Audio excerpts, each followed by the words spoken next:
রান্নাঘরে রেসিপিতে আপনাদেরকে সবাইকে অনেক অনেক স্বাগত। আজকে আবার একটা নতুন রেসিপি নিয়ে চলে এসেছি, লাউ শাকের বাটা। লাউ শাক আমি চিংড়ি মাছ দিয়ে বাটা করব। পুরো ভিডিওটা আপনারা দেখবেন, আশা করছি আপনাদের খুবই ভালো লাগবে। এই গরমের দিনে কিন্তু এই বাটা ভর্তা খেতে কিন্তু খুবই ভালো লাগে। তাই আমি কচি কচি পাতা দেখে বাগান থেকে লাউ শাক তুলে নেব। প্রথমে চলুন তাহলে লাউ শাকটা আগে তুলে নিই।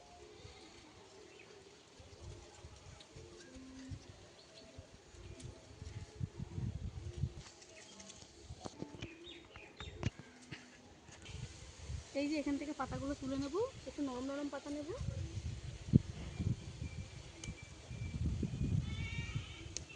এই যে কচি কচি পাতাগুলো নিয়ে নেব, আগার পাতা, কত সুন্দর সবুজ পাতা। পাতা বাটার জন্য এরকম ছোট ছোট পাতা নিতে হবে, আর আগার পাতা নিতে হবে কচি।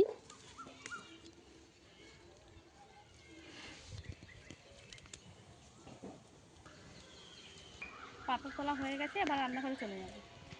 নিয়ে চলে এসেছি রান্নাঘরে, এবারে ভালো করে বেছে নেব। পরিষ্কার করে একদম শাকগুলো বেছে নিতে হবে, পোকামাকড় আছে নাকি দেখে নিতে হবে, একদম সুন্দর করে বেছে নেব।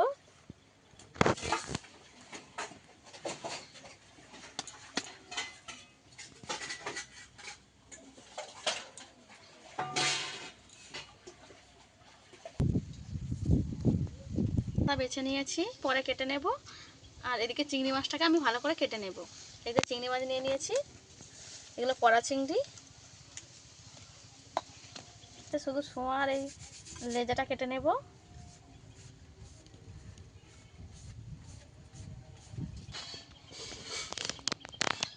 একইভাবে আমি সব চিংড়িগুলোকে কেটে নেব।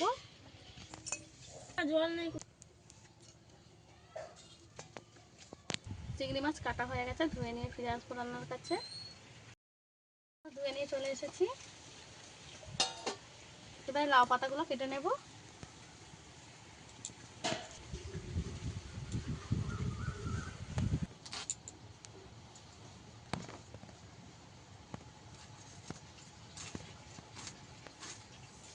এইভাবে সরু সরু করে কেটে নেব।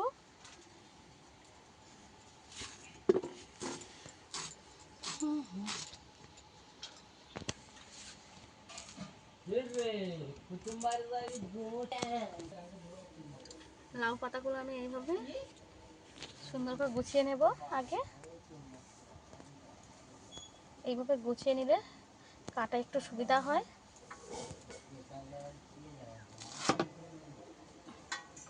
এইভাবে ধরে শাকের মতন করে কেটে নিলে,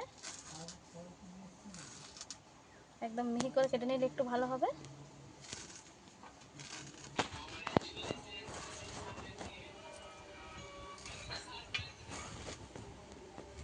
শাকগুলো এইভাবে কেটে নিয়েছি, এবার ধুয়ে নিয়ে ফিরে আসবো রান্নার কাছে। চিংড়ি মাছটা লবণ হলুদ মাখিয়ে দেব। চিংড়ি মাছটা আমার হলেই হয়ে যাবে। লবণ দিয়ে দেব, হলুদ গুঁড়োও দিয়ে দেব, দিয়ে চিংড়ি মাছটা মেখে নেব।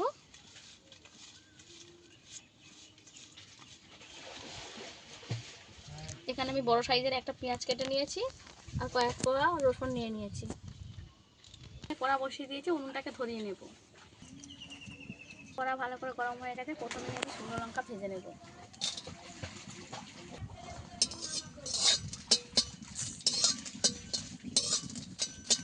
সামান্য সরষের তেল দিয়ে দেব।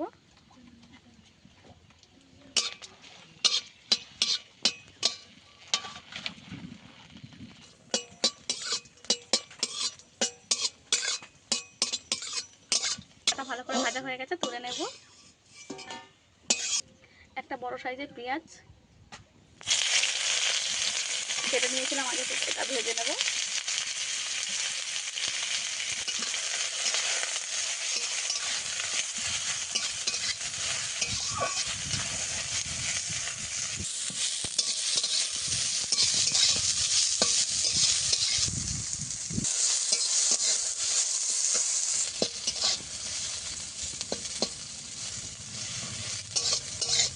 পেঁয়াজটা আমি আর একটু ভেজে নেব। আমি এইভাবে বাদামি বাদামি করে কালার করে ভেজে নিয়েছি, এর থেকে বেশি ভালো করে ভাজবো না। এইভাবে ভেজে নিয়েছি, এইভাবে রেখে দেবো। তুলে নেব।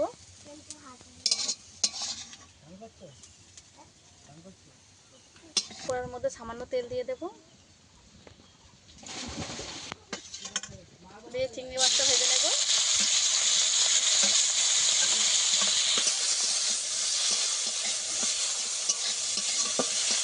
চিংড়ি মাছটা আমি বেশি লাল করে ভেজে নেবো না, একটু ভাজবো, একদম পুড়িয়ে লাল করে ভেজে নেবো না, একটু ভাজা হলেই লাগবে না। এইভাবে চিংড়িটা ভেজে নিয়েছি, তুলে নেবো।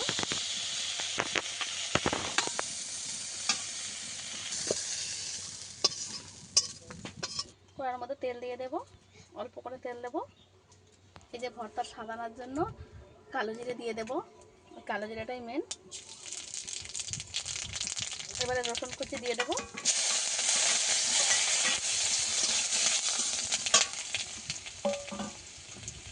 এবারে কেটে ধুয়ে রাখা শাকটা দিয়ে দেবো।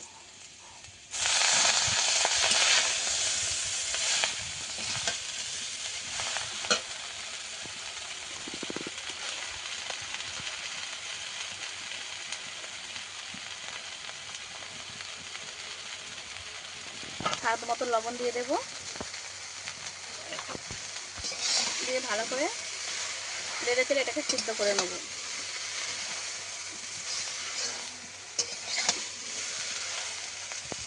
এইভাবে নেড়ে চেড়ে মেশাতে মেশাতে এটা মজে যাবে।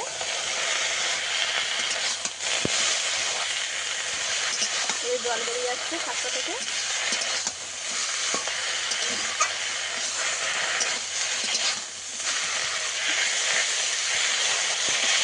শাকটা থেকে জল বাড়িয়ে একদম মিশিয়ে গেছে।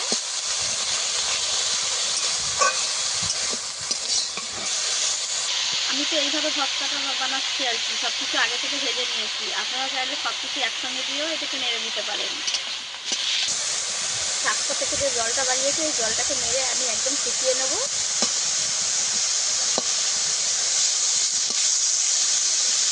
সামান্য একটু হলুদ দিয়ে দেবো,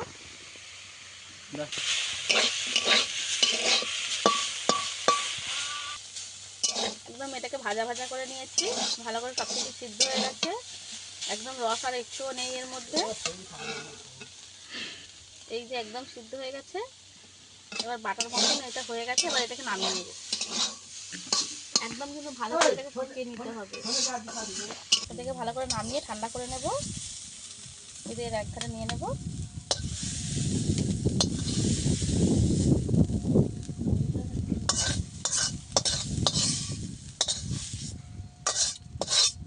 এটা ঠান্ডা হয়ে গেলে আমি বেটে দেখাবো আপনাদেরকে কেমন হয়েছে। করে নিয়েছি, এইবার আমি এগুলোকে বেটে নেব।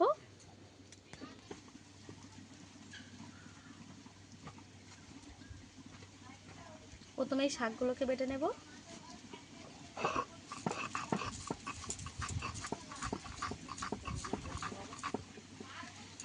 একদম মিহি করে বেটে নেব শাকগুলোকে।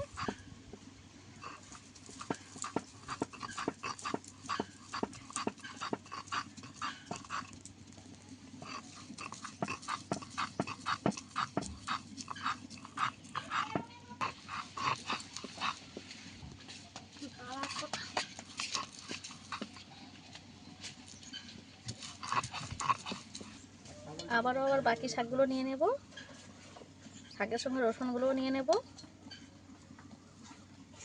এবার চিংড়ি মাছগুলো এই শাকের সঙ্গে নিয়ে নেব।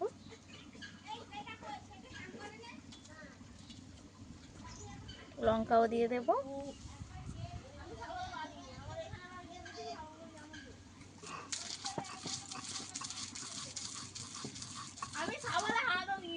ওদের কথা হয়ে যাচ্ছে।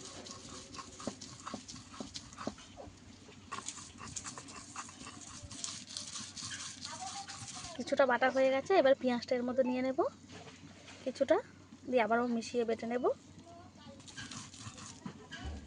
চিংড়িগুলোও দিয়ে দেব, চিংড়ি মাছ যে ভেজে রেখেছিলাম।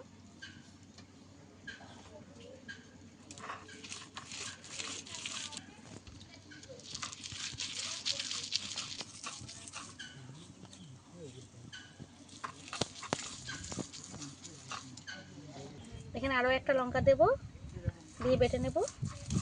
এই যে মাছগুলো একদম মিহি করে বেটে দিইনি, একটু গোটা গোটা আছে মাছগুলো, এইভাবে করে বেটে নিয়েছি।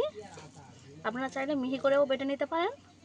আমি একটু গোটা গোটা থাকলে মুখে পড়লে ভালো লাগবে। এবারে সব কিছু একসঙ্গে মিশিয়ে নেব। এবারে এটাকে ভালো করে একটু মেখে নেব, একসঙ্গে সব কিছু মিশিয়ে নেব। যে বাকি পেঁয়াজ ভাজাটা ছিল এটাও দিয়ে দেব।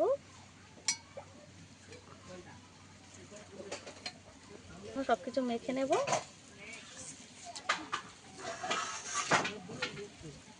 একটু ভালো করে মেখে নিতে হবে যাতে করে সব জায়গায় সব কিছু মিশে যায় একদম। ওপর থেকে একটু সরষের তেল দিয়ে দেব। সরষের তেলের এই ঝাঁসটার মধ্যে কিন্তু মাখাটা সুন্দর লাগবে, অবশ্যই একটু সরষের তেল দিতে হবে।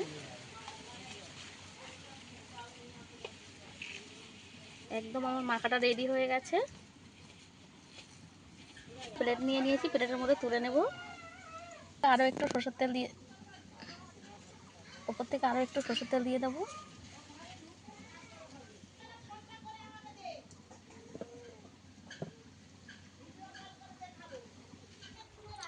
মাখার এই রেসিপিটা আমার রেডি হয়ে গেছে একদম। যে বাটা, এই রেসিপিটা খেতে কিন্তু দুর্দান্ত স্বাদের হয়। একবার হলেও বাড়িতে বানিয়ে খেয়ে দেখবেন। এরকম নিত্য নতুন রেসিপি পাওয়ার জন্য আমার চ্যানেলটা সাবস্ক্রাইব করবেন। আর আমার এই ভিডিওটা যদি আপনাদের কাছে ভালো লাগে অবশ্যই একটা লাইক করে দেবে। লাইক করে শেয়ার করতে একদম ভুলবেন না। আরও